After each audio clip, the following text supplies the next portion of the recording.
নুডলসের সাথে পাওয়া দুটা স্যুপ। তো বাসায় অনেক দিন যাবতে স্যুপটা আছে, তো চিন্তা করেছি যে বাচ্চাদেরকে একটা নাস্তাও তৈরি করে দিই, কারণ স্যুপ হলে বাচ্চাদের আর কিছুই লাগবে না।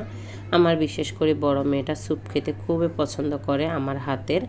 তো এই জন্য আর কিছু না ভেবেই বসিয়ে দেব। স্যুপটা কিভাবে তৈরি করব চলেন আপনাদের সাথেও শেয়ার করি। আসসালামু আলাইকুম, সবাই কেমন আছেন? নিশ্চয়ই ভালো আছেন। আমরা আলহামদুলিল্লাহ আছি, ভালো আছি। তো এখানে আমডাল রান্না করতেছি, আর আমডালটা না এই গরমের ভিতরে আমডালটা খুব ভালো লাগে। তার সাথে যদি হয় করলা ভাজি, এটা চিংড়ি মাছ দিয়ে এই ভাজিটা করি আমি, এত মজা হয়। আমার ছেলেও খেতে খুবই পছন্দ করে। তার সাথে মজার একটা রান্না হয়েছে কলিজা ভুনা। আজকে কলিজা ভুনা করতেছি, কারণ ফ্রিজে কিছু কলিজা ছিল, ওগুলাকে বের করে ভুনা করতেছি। আর কলিজা সবার পছন্দ, ছেলে মেয়ে সবার পছন্দ হয়েছে কলিজা, তো আমি সব কিছু দিয়ে বসিয়ে দিয়েছিলাম। খুবই মজা হবে এই কলিজাটাও। আর এই কলিজাগুলো কিন্তু ফ্রেশ করলে আরও বেশি ভালো লাগতো। তো যেহেতু ফ্রিজে ছিল, আর কিছু দেরি না করে কিন্তু বের করে এখন করে নিচ্ছিলাম। তার সাথে কিছু আলুও দিয়ে দিয়েছি, কারণ আমার বাচ্চারাও আলু পছন্দ করে, ওর বাবাও খুবই পছন্দ করে, তার জন্য কিন্তু আলু দেয়া। তো আলুটাও আসলে কিন্তু খুবই মজা হয় একটু কলিজার সাথে দিলে। তো আজকে কিন্তু সিম্পল একটা খাবার, কলিজা ভুনা, তার সাথে করলা ভাজি, আমডাল, খুবই মজার একটা খাবার। এই গরমে কিন্তু এই খাবারগুলোই খুব ভালো লাগে।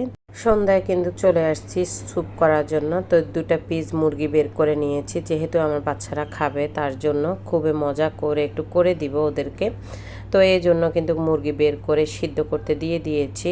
এই পানিটা আমি আর ফেলবো না, এটাকে আমি রেখে দিব, কারণ এটাই হয়েছে স্টক। তো এটা কিন্তু খুবই সুন্দর একটা ফ্লেভার দিবে।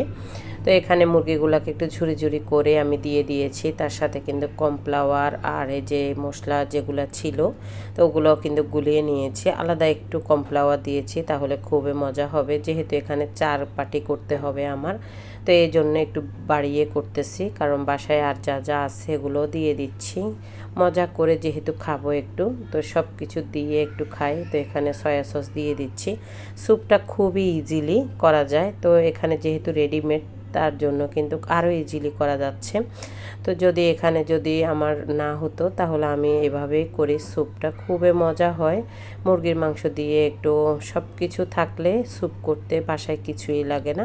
তা আমি এখন বসিয়ে দিয়েছিলাম চুলায়, এটা কিন্তু অনবরত লাড়তে হবে, না হলে কিন্তু খুবই দলা পেকে যেতে পারে, কারণ যেহেতু এখানে কর্নফ্লাওয়ার দিয়েছি আর একটু গোলমরিচ দিয়ে দিয়েছিলাম। আর তার সাথে বাসায় কিন্তু একটু গাজরও ছিল, গাজরও দিয়ে দিয়েছিলাম। তো খুবই সুন্দর করে এখন করে নিচ্ছে। একটা ডিম ফেটে ডিমটা দিয়ে দিব, তাহলে আরও মজা লাগবে।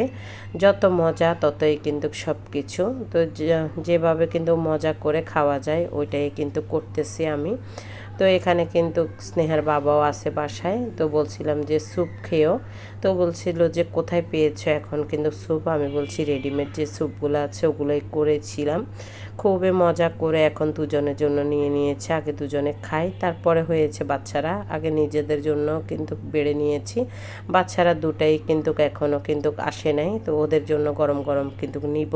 তার সাথে আমরা দুজনে কিন্তু চা খাচ্ছি, তার সাথে আমার ছোট মেয়েটাও আমাদের সাথে চা খাবে আজকের ভিডিওটা যদি ভালো লাগে অবশ্যই একটা লাইক কমেন্ট শেয়ার করবেন, ফেসবুক পেজটাকে ফলো করবেন, ইউটিউব চ্যানেলটা সাবস্ক্রাইব করবেন। আজকের ভিডিওটা কেমন হয়েছে অবশ্যই কমেন্টস করে জানাবেন। আল্লাহ হাফেজ।